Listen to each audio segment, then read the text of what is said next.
Good morning students, তোমরা জানো যে আমাদের এই ওম কমার্স কোচিং এর ইউটিউব চ্যানেলে লাস্ট 1.5 মান্থ ধরে আমরা কি করছি, অ্যাকাউন্টস এর ক্লাস 12 এর বোর্ড এক্সামের ইম্পর্টেন্ট চ্যাপ্টারস গুলোর উপরে আমরা কিছু ইম্পর্টেন্ট সাম রেডি করে দিচ্ছি যে তোমরা যাতে এই কটা সাম প্র্যাকটিস করে এক্সামে ভালো রেজাল্ট করতে পারো। So regarding that, today we are going to discuss the two different types of sum on the chapter debentures. তো আমাদের ডিবেঞ্চার অলরেডি একটা ভিডিও তোমরা পেয়ে গেছো, this is the second video. এই ভিডিওতে আমরা দুটো সাম ডিসকাস করেছি। এটা both for ISC, CBSE and Bengal board আর ইকুয়ালি ইম্পর্টেন্ট। তো এই ভিডিওটার ফার্স্ট যে সামটা আছে সেই সামটা দেখে নাও, স্ক্রিনে আসছে। A limited, B limited, C limited, তারপর একটা অঙ্কের মধ্যে তিনটে ডিফারেন্ট পার্ট আছে। ওই তিনটে ডিফারেন্ট পার্টের আমরা জার্নালসটা এই বোর্ডের মধ্যে আমরা পড়েছি। আমি জাস্ট একটা রিক্যাপ করে দিচ্ছি, তোমরা দেখে নাও। ফার্স্ট যে অঙ্কটা আছে এখানে বলেছে A লিমিটেড একটা ডিবেঞ্চার ইস্যু করেছে। দেখো ডিবেঞ্চার ইস্যু করা, শেয়ার ইস্যু করার জার্নালগুলো মোটামুটি একই থাকে, কিন্তু শেয়ারে কি হয়, আমরা ইনস্টলমেন্টে 1/1 ইনস্টলমেন্টে কোম্পানি তাদের শেয়ারহোল্ডারদের কাছ থেকে টাকাটা নেয়। But in regarding debentures most of the sums আমরা you have seen that all the monies they are taking at a time. মানে কোম্পানি ডিবেঞ্চারের দাম যদি 100 টাকা হয়, সে 100 টাকা অ্যাট এ টাইম টাকাটা নিয়ে নেয়। So that regarding the debentures আমরা জার্নালটা কিভাবে করবো, দেখো এই অঙ্কটা বলেছে 1006% debenture of ₹100 is issued at par. That means when company is going to issue the debenture, it is at par. At par means jeta price ache company is taking the same price. The 100 টাকা দাম হয়, company debenture holder থেকে 100 টাকাই নিচ্ছে। তো 6000 দেখো খেয়াল করে দেখো 1000 শেয়ার ডিবেঞ্চার্স দাম হচ্ছে 100 টাকা করে। So if you issue at par, company will get 1000 into 100 equal to 1 lakh rupees. See, bank account debit 1 lakh rupees. Clear? The company 1000 টা ডিবেঞ্চার ইস্যু করছে, দাম কত 100 টাকা করে, কোম্পানি কত টাকা পাচ্ছে 1 লাখ টাকা।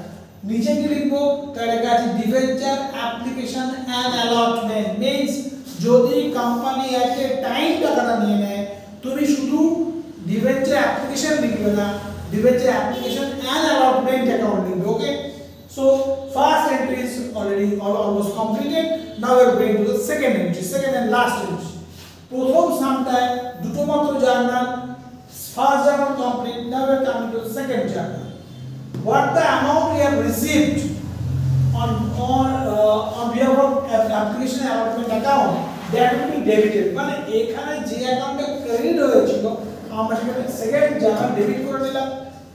তারপর আমরা দেখাই 26% ডিবেঞ্চার 1 লাখ। আমরা দেখে নাও এখানে চারখানা এন্ট্রি আছে, আমরা 1 বাই 1 তোমাদের বুঝিয়ে দিচ্ছি। দেখে নাও ফার্স্ট ডিবেঞ্চার অ্যাপ্লিকেশন অ্যালটমেন্ট কত আছে 1 লাখ, 2 ডিবেঞ্চার 1 লাখ, আগে লিখে দেব। এবার দেখো কোম্পানি যখন রিডিম করবে, রিডিম মানে কোম্পানি যখন এই ডিবেঞ্চারের টাকাটা পে ব্যাক করবে বা টাকা শোধ করে দেবে, দিয়ে দেবে, তখন অঙ্কে লেখা আছে issued at per but redeemable at 10% premium. মানে কোম্পানি যখন টাকাটা নিচ্ছে তখন অ্যাট পার মানে 100 টাকাতেই নিচ্ছে, তো যখন কোম্পানি পে করছে তখন 100 জায়গায় 110 টাকা দেবে। সো কোম্পানি 1 লাখ টাকায় 10% মানে 10,000 টাকা বেশি দেবে। এই বেশি দেওয়াটাকে কি বলে, premium on redemption of debenture. Clear? Company যখন কাউকে লোনের টাকাটা বেশি ফেরত দেবে, সেই এক্সট্রা অ্যামাউন্টের নাম কি, premium on redemption of debenture. C to premium on redemption of debenture কত টাকা, 10,000. So clearly you can understand company is taking 1 lakh rupees but company is giving 1 lakh 10,000 rupees. That means company is suffering a loss of 10,000. So এটা কি দেখো debit দেখো loss option debit হয়, তো ডেবিটের লিখেছি loss on issue of debenture. এই যে প্রিমিয়ামটা কোম্পানি ওকে যখন রিডিম করবে 10,000 টাকা এক্সট্রা দেবে, সেই 10,000 টাকা এক্সট্রা দেওয়ার জন্য কোম্পানি আজকে লসটা বুক করছে, লস এন্ট্রিটা করে নিচ্ছে যে 10,000। ক্লিয়ার? তো এই দুটো জার্নাল কিন্তু এক্সট্রা। এটা কেন আসলো? এটা আসলো অঙ্কে লেখা আছে issued at per, redeem at premium. এই অঙ্কের সেকেন্ড পার্টটায় আসছে। সেকেন্ড পার্টটা দেখো লেখা আছে বি লিমিটেড ইস্যু করেছে 1006% ডিবেঞ্চার অফ ₹100 অ্যাট পার, কিন্তু লেখা নেই। এই দুটো সামের মধ্যে ডিফারেন্সটা খেয়াল করো। In previous sum, A Limited issued debenture at par, but it is in this second part it is given that debentures are issued at 10% discount. তাহলে কোম্পানি বলছে যে আমি 1 লাখ টাকার ডিবেঞ্চার ইস্যু করছি, যে তোমরা আমাকে 1 লাখ টাকা দিতে হবে না, তোমরা আমাকে 10% টাকা কম দাও। তাই দেখো লেখা আছে জার্নাল রিমেইন সেম, জার্নালে কোনো চেঞ্জ হবে না। ফার্স্ট জার্নালটা bank account debit to debenture application and allotment account, it remains same as previous sum. এখানেও সেম জার্নাল, এখানেও সেম জার্নাল। ডিফারেন্সটা কোথায় দেখবে? Amount difference. প্রিভিয়াস সামে ছিল অ্যাট পার, আর এই সামে আছে ডিসকাউন্ট 10%। 1 লাখে 10% 10,000। তো কোম্পানি ডিবেঞ্চার ইস্যু করছে 1 লাখ টাকা, 1 লাখ টাকা, বাট company is getting কত? 90,000. Clear? First entry complete. Now coming to the second entry. Debenture application allotment account debit 90,000. Clear? 6% debenture 1 lakh and discount on debenture 10,000. Discount issue করলে কি করব আমরা? লিখব debenture application allotment 90,000, discount 10,000 to 6% debenture 1 lakh rupees. ওকে, তাহলে এই যে পার্টটা, এই পার্টটা খেয়াল করো। এইটা হচ্ছে ডিসকাউন্টের জন্য জার্নাল। ডিসকাউন্ট জার্নাল কি হলো? ইস্যুতে ডিসকাউন্ট করেছে মানে কোম্পানি 1 লাখ টাকার ডিবেঞ্চার 90,000 রিসিভ করেছে, 10,000 ডিসকাউন্ট দিয়ে দিয়েছে। ক্লিয়ার? নাও পরের পার্টগুলো খেয়াল করো। ওখানে লেখা আছে কোম্পানি যখন রিডেমশন করবে, ঠিক অ্যাজ প্রিভিয়াস সাম, যখন কোম্পানি রিডেমশন করবে 10% প্রিমিয়াম মানে এক্সট্রা টাকা দেবে। ঠিক আগের সামনে যা লিখেছিলাম মনে আছে? এক্সট্রা টাকা দেবে কি বলেছিলাম? Premium on redemption of debenture. দেখা আসবে প্রিমিয়াম অন রিডেমশন ডিবেঞ্চার কত? 10% প্রিমিয়াম মানে 1 লাখ টাকা, 10% 10,000। তার জন্য কোম্পানি লস হয়ে গেল। লস কত? 10,000। তো কোম্পানি দুটো লস হলো। একটা যখন ইস্যু করলো 1 লাখের জায়গায় 90 নিল, সেই লসটাকে আমরা কি বলছি? ডিসকাউন্ট। আবার যখন কোম্পানি ফেরত দেবে, রিটার্ন করবে টাকাটা, তখন কিন্তু কোম্পানি 1 লাখের জায়গায় 1,10,000 দিচ্ছে, সেখানেও 10,000 লস করছে। সেই লসটার নাম কি? Loss on issue of debenture. ঠিক আছে? তো দুটো লস তুমি দেখে নাও, পরপর দুটো লস কোম্পানি হলো। এই লস দুটোকে আমরা একসাথেও দেখাতে পারতাম। যদি মনে করো যে আমি একসাথে দেখাবো, ইউ ক্যান ডু দ্যাট। তখন আমি কি লিখতে পারো? তখন discount on debenture 10, loss on issue of debenture 10 আমি সেপারেটলি দেখিয়েছি। তুমি একবার এখানে লিখতে পারো loss on issue of debenture 20,000, তাহলেও কোনো ভুল থাকবে না, কারণ কোম্পানি অ্যাকচুয়াল লস কিন্তু 20,000ই হচ্ছে। ঠিক আছে? ইস্যুর সময় 1 লাখের জায়গায় 90 দিল, 10 লস। আবার যখন রিটার্ন করলো তখন 1 লাখের জায়গায় 1,10,000 দিল। দুটো লসকে একসাথে আমরা পাঁচ করে বা কম্বাইন্ড লিখতে পারি। ঠিক আছে? অসুবিধা কিছু নেই। The second part complete. Now we are coming the last part. এই পার্টটা দেখো লেখা আছে সি লিমিটেড ইস্যু করছে 1000 টা ডিবেঞ্চার আর 100 টাকা করে দাম, কিন্তু ইস্যু করছে প্রিমিয়ামে, রিডেমশনও করছে প্রিমিয়ামে। এটা কি ছিল? এটা issue at par, redemption at premium. এটা issue at discount, redemption at premium. আর এখানে issue at premium, redemption at premium. Clearly দেখে নাও, কোম্পানি রিডেমশন ইস্যু করছে যখন, তখন 5% প্রিমিয়াম লেখা আছে, মানে কোম্পানি 1 লাখ টাকার ডিবেঞ্চার ইস্যু করছে, বাট কোম্পানি তোমাদের কাছ থেকে নিচ্ছে from public, company is taking 1,05,000। এই ফার্স্ট জার্নাল একই থাকলো, bank account debit to debenture application allotment account, figure টাকা চেঞ্জ হয়ে গেল, 1,05,000, 1,05,000। ক্লিয়ার? নাও লাস্ট পার্টটা দেখে নাও, লাস্ট জার্নালটা এই ডিবেঞ্চার অ্যাপ্লিকেশন ডেবিট হয়ে গেল 1,05,000, টু 6% ডিবেঞ্চার হয়ে গেল 1 লাখ, আর টু সিকিউরিটি প্রিমিয়াম হয়ে গেল 5,000। দেখে নাও ক্লিয়ারলি, দেখে নাও ভালো করে আরেকবার বলছি, দেখে নাও ইস্যু এন্ট্রিটা বলছি, ইস্যুতে কি হলো 1,05,000 টাকা কোম্পানি পেল, তার মধ্যে 1,00,000 টাকা হচ্ছে ডিবেঞ্চার আর 5,000 টাকা হচ্ছে সিকিউরিটি প্রিমিয়াম। তো দেখো দুটো প্রিমিয়াম আসছে অঙ্কে। যখন কোম্পানি ইস্যুর সময় প্রিমিয়ামটা নিচ্ছে তখন তার নাম হচ্ছে সিকিউরিটিজ প্রিমিয়াম, ওকে। আর কোম্পানি যখন প্রিমিয়ামটা যখন পেড করবে তখন যদি এক্সট্রা পয়সা দেয়, নেওয়ার সময় এক্সট্রা পয়সা নিলে সিকিউরিটি প্রিমিয়াম বলে, আর দেওয়ার সময় রিটার্ন যখন করছি পে করছি যখন তখন যদি এক্সট্রা পয়সা দেয় কোম্পানি তাকে বলে premium on redemption of debenture. Clear? দুটোই ক্রেডিট হলো। তাহলে কি লিখলাম? প্রথমে এন্ট্রি হচ্ছে debenture application debit 1,05,000, to debenture 1,00,000 আর টু সিকিউরিটি প্রিমিয়াম 5। এই পার্টটা করে নেবে। তারপর দেখবে ঠিক আগের মতোই কোম্পানি যখন পে করবে তখন 10,000 এক্সট্রা দেবে। তাকে আমরা বারবার কি বলছি নামটাকে premium on redemption of debenture 10,000। তার জন্য কোম্পানির লস হয়ে গেল, সে loss on issue of debenture 10,000। মানে তিনটে সামকে একসাথে তুমি দেখো, দেখবে লস অন ইস্যু 10,000, প্রিমিয়াম 10,000 প্রথমটা তো ছিল, পরেরটা আমি দেখে লস অন ইস্যু 10,000 কেন না রিডেমশনের জন্য 10,000। এখানেও তাই আছে, নতুন কিছু নেই, শুধু ডিফারেন্সটা কি হচ্ছে, ডিফারেন্স হচ্ছে কোম্পানি প্রথমে 1,00,000 টাকা নিয়ে 1,10,000 দিয়েছিল, সেকেন্ডটায় 90 নিয়ে 1,10,000 দিয়েছে, আর থার্ডটায় 1,05,000 দিয়েছে, কিন্তু রিটার্ন করেছে কত 1,10,000। ঠিক আছে, এবার তুমি জার্নালটাকে একটু ব্রিফ ছোট করতে পারো। কিভাবে দেখো, কোম্পানি 1,05,000 টাকা নিল আর কোম্পানি রিটার্ন করলো কত 1,10,000, 10,000। তাহলে কোম্পানি আলটিমেট লস কত হলো অনলি 5,000, কিন্তু তুমি এখানে লস দিয়েছো কত 10,000। তোমার মনে একটা কনফিউশন আসতে পারে, স্যার আমি নিলাম 1,05,000 টাকা, পেড করলাম 1,10,000 টাকা, তাহলে আমার লস অ্যাকচুয়ালি 5,000 হচ্ছে, এখানে লসটা 10,000 দেখানো আছে। ঠিক আছে, কনফিউশন আসতে পারে। তাই তুমি একটা লাস্ট জার্নাল করতে পারো, নাও পারো, it is also right. If you do this you will get full marks.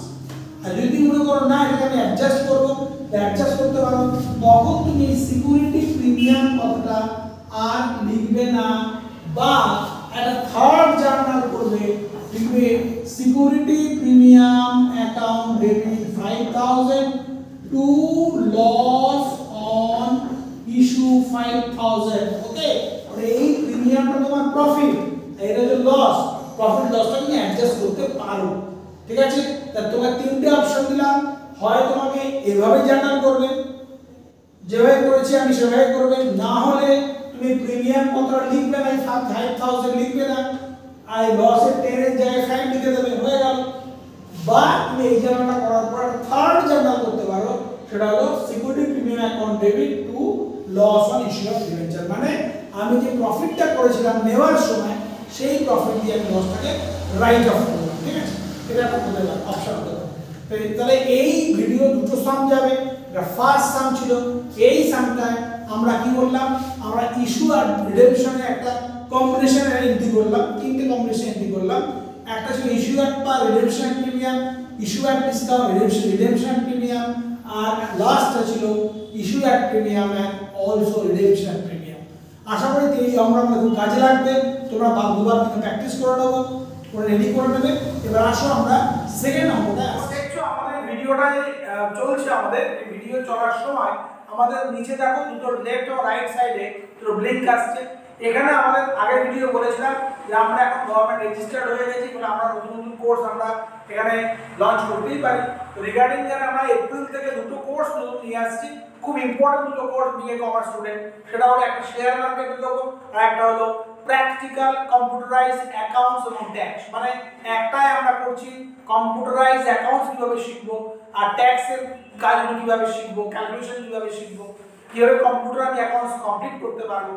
আর একটা হচ্ছে শেয়ার মার্কেটের উপর আমরা ডিফারেন্ট পরীক্ষা যে এক্সামগুলো আছে সেগুলো কিভাবে ক্র্যাক করতে পারি, বা কিভাবে খুব কম লো ইনভেস্টমেন্টে আমরা একটা রেগুলার ইনকাম করতে পারি, তার জন্য একটা আমাদের দুটো কোর্স আসছে। তোমরা কন্ট্যাক্ট নাম্বার দেওয়া আছে স্ক্রিনে দেখে নেবে, যোগাযোগ করো, খুব কম টাকায় আমরা কিন্তু কোর্সগুলো নিয়ে আসছি।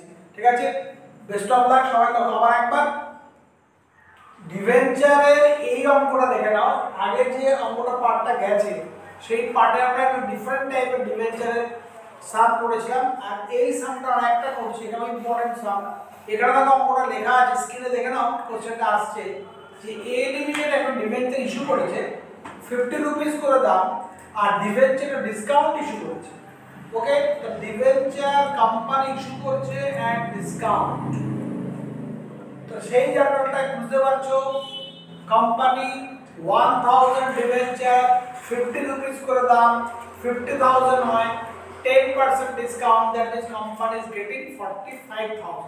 তো ফার্স্ট জার্নাল আমরা দেখে নাও, bank account debit to debenture application allotment account. আমি আগের ভিডিওতে বলেছি যে যদি কোম্পানি এট এ টাইম পুরো টাকাটা নিয়ে নেয় তখন তুমি কি করবে, to debenture application and allotment একসাথে লিখে দেবে। ফিগারটা হচ্ছে 45 45 45 কি করে আসলো, 1000 ডিবেঞ্চার 50 রুপিস করে দাম, 50,000, 10% discount 5,000, it is coming 45,000। Next journal দেখে নাও, debenture application 45,000, 5,000 discount, discount always will be debited, so discount on debenture account 5,000 and to 8% debenture 50,000. So first two journals was regarding the issue of debenture. ঠিক আছে, এখানে রিডেমশনের কোনো ব্যাপার নেই, only issue একটা factor আছে। তো এখানে আমরা ইস্যু করলাম, we are getting 45,000 out of 50, so out of 50 we are getting 45 and balance 5,000 is the discount. তো ফার্স্ট দুটো জার্নাল হয়ে গেল ইস্যুরে। এরপরটা তো বলা আছে 30 সেপ্টেম্বর আর 31 মার্চ, মানে একটা বছরের 6 মাস পর ফার্স্ট এপ্রিল ইস্যু হলো, ফার্স্ট এপ্রিল ইস্যু হলো, তার 6 মান্থ কবে, 30 সেপ্টেম্বর হয়। দেখে নাও 30 সেপ্টেম্বরে কোম্পানি ইজ পেইং ইন্টারেস্ট। আমি আগে আমার ভিডিও বলেছিলাম debenture is a one type of loan, the company is taking loan from public, it is called debenture.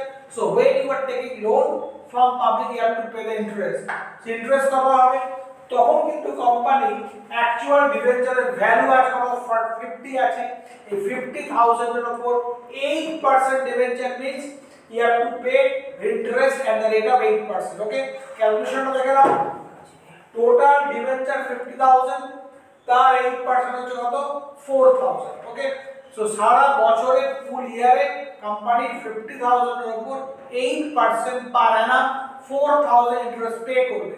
তো যদি 6 মান্থ হয় এটা কত হবে, 2,000 হবে। খেয়াল করো, ক্যালকুলেশন করে নাও, হ্যাঁ পেয়েছি, আচ্ছা ঠিক আছে, 50,000 into 8% into next 6/12, but total ইয়ারে আমাদের ইন্টারেস্টটা হচ্ছে কত, 50,000 এর 8% 4,000, 6 মাসের মাথায় কত হবে, 2,000 হবে। তাহলে আমরা কি নিলাম, 2,000 টাকা। এবার important factor TDS, tax deducted এট সোর্স, মানে গভর্নমেন্ট বলছে তুমি ডিবেঞ্চার হোল্ডারদের ইন্টারেস্ট পে করছো 2,000, সেখান থেকে 20% ট্যাক্স ডিডাক্ট করে নাও, ওটা ডিডাক্ট করে গভর্নমেন্টকে পে করতে হবে। The company will pay 2,000, out of 2,000 40%, that means 20%, that means 400 rupees is TDS. So 20% cut 20%, what the total debenture interest is 2,000, 20% 400 is the TDS, government K pay করতে হবে, আর balance 1600 এটা company debenture হোল্ডারদের pay করবে। তুমি আমি এখানে two debenture holder লিখতে পারতাম, যদি ডিবেঞ্চার হোল্ডার লেখো তুমি, তোমাকে আবার একটা এন্ট্রি করতে হবে, debenture holder account debit to bank. Okay, তো তুমি যদি দুবারে করতে যাও করতে পারো, তখন তোমার লিখতে হবে debenture interest account debit to debenture holder to TDS, same ডেটে তুমি আবার একটা এন্ট্রি করবে debenture holder account debit to bank.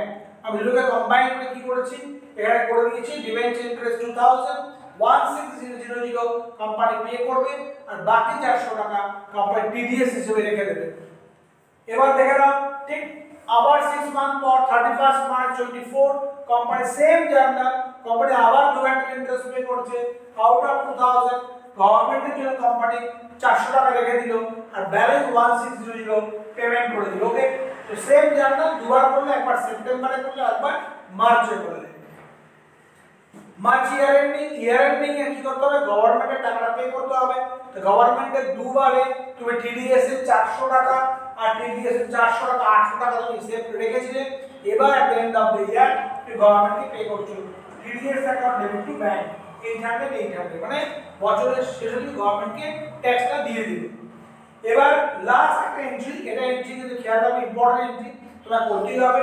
Same ডেটে মানে last day of the year তোমার কি করতে হবে, whatever the loss you have suffered during the year, মানে সারা বছরে কোম্পানি যে লস গুলো করেছে সেই লস গুলো তোমাকে রিটার্ন আপ করতে হবে, ঠিক আছে। এটা কিন্তু একটা মাস্ট এন্ট্রি করতেই হবে তোমাকে। এবার লস তুমি কি করেছো দেখে নাও, তোমার ডিবেঞ্চার ইন্টারেস্টের লস করেছো, মানে লস মানে এক্সপেন্স করেছো কত 2000 আর 2000 4000 ইয়ারলি, আর ডিবেঞ্চার ইস্যু করেছিলে তো ডিবেঞ্চার লস হয়েছিল 5000, তো ডিসকাউন্ট, তো ডিসকাউন্টের 5000 আর টিডি আর ডিবেঞ্চার ইন্টারেস্ট রেট 2 + 2 4000, টোটাল কোম্পানির লস হলো, লস মানে এক্সপেন্স হলো 5 + 4 9000। সেই 9000 তুমি ড্রাফট করবে কোত্থেকে, স্টেটমেন্ট অফ পিএল। মনে রাখবে কোম্পানির ক্ষেত্রে এখন পিএল অ্যাকাউন্ট হয় না, স্টেটমেন্ট অফ পিএল হয়, ঠিক আছে। তাহলে তুমি লিখবে স্টেটমেন্ট অফ পিএল মানে প্রফিট থেকে আমি 9000 টাকা নিয়ে এই এক্সপেন্সটাকে রাইট অফ করলাম, তাই লিখবে statement of PL account debit 9000। এই 9000 করতে গেল ডিবেঞ্চার ইন্টারেস্ট 4000 আর ডিসকাউন্ট ডিবেঞ্চার 5000। যার ন্যাশনটা খেয়াল করো, being interest and debenture return, okay. তো সুতরাং আমাদের এই অঙ্কটায় খেয়াল রাখতে হবে, এটা ইম্পর্টেন্ট অঙ্ক ছিল, বিশেষ করে বেঙ্গল বোর্ডে ইম্পর্টেন্ট অঙ্ক ছিল, সব বোর্ডে এই জার্নালটা আছে, এটা করলে ডিবেঞ্চার আর কিছু করার দরকার নেই। আর যারা সিবিএসসি আইএসসি বোর্ডে পরীক্ষা দেবে তাদের অ্যাডভান্স পরীক্ষা দেবে এই মাসের লাস্টের দিকে হবে, তো তখন আমি কিন্তু ডিবেঞ্চার আর একটা অঙ্ক দেব, সেটা হচ্ছে ডিবেঞ্চার রিডেমশন রিজার্ভ আর ডিবেঞ্চার রিডেমশন ইনভেস্টমেন্ট, এই দুটোকে 5 করে একটা অঙ্ক আছে, সেই অঙ্কটা আমি তোমাকে দিয়ে দেবো, একবার দেখে নেবে। অ্যাপার্ট ফ্রম দ্যাট ডিবেঞ্চারে আর কোনো সাম নেই, তুমি এই জাস্ট দুটো ভিডিও আমি দিলাম, দুটো ভিডিও পুরো কমপ্লিট করে দিলাম, আর একটা লাস্ট ভিডিও আমি দেবো, সেটা আমরা ডিআরআই আর ডিআরআর দিয়ে দেবো। তো তোমার সবাইকে বেস্ট অফ লাক, ভালোভাবে পরীক্ষাটা দিও। এখন রিকোয়েস্ট তোমাদের এই আমাদের ভিডিও যে সিরিজটা চলছে অ্যাকাউন্টসে, প্রত্যেকটা অঙ্ক খাতায় করে প্র্যাকটিস করে নাও, বন্ধুদের শেয়ার করে নাও, আর যারা এখনো পর্যন্ত আমাদের চ্যানেলটাকে সাবস্ক্রাইব করতে পারোনি বা সময় হয়ে ওঠেনি, তা চট করে তাকে সাবস্ক্রাইব করে নাও, বিকজ আমাদের তাড়াতাড়ি কিন্তু বিকমের যে পরীক্ষাটা আসছে ফার্স্ট সেমিস্টার, তারও কিন্তু একটা সিরিজ আসছে অ্যাকাউন্টসের উপর।